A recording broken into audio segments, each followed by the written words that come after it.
కామారెడ్డి జిల్లా కేంద్రంలో శనివారం ఉదయం వర్షం కురిసింది. వర్షం కారణంగా పట్టణంలోని బతుకమ్మకుంట, కల్కి నగర్, ఇస్లాంపూర్, రాజీవ్ నగర్, గోసంగి కాలనీతో పాటు పలు లోతట్టు ప్రాంతాల్లో నీరు నిలిచిపోయింది. దీంతో పట్టణ ప్రజలు కాస్త ఇబ్బంది పడ్డారు. కామారెడ్డి, పిట్లంతో పాటు పలు మండలాల్లో మోస్తారు వర్షం కురిసింది.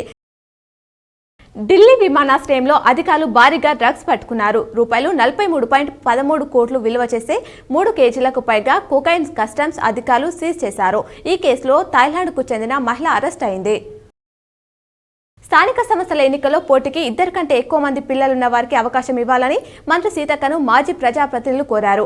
ఈ మేరకు సచివాలయంలో మంత్రికి వినతి పత్రం అందజేశారు. 1995 చట్టం ప్రకారం 2 కంటే ఎక్కువ పిల్లలున్న వారిని స్థానిక ఎన్నికల్లో పోటీకి అనర్హులుగా చేశారు.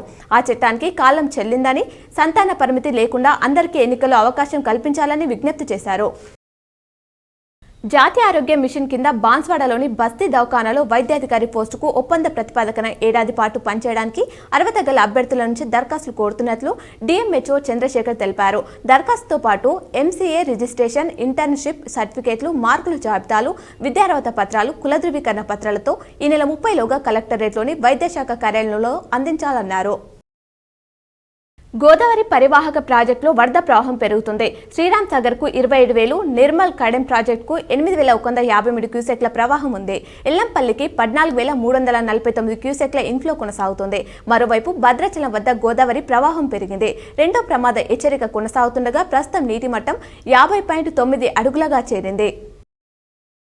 తిరుమలలో శ్రీవారి సర్వదర్శనానికి 14 గంటల సమయం పడుతుంది. 26 కంపార్ట్మెంట్లలో భక్తులు వేచి ఉన్నారు. నిన్న శ్రీవారిని 65,980 మంది దర్శించుకోగా 27,441 మంది భక్తులు తలనీలాలు సమర్పించారు. ఉండేకి రూపాయలు 4.21 కోట్ల ఆదాయం సమకూరింది.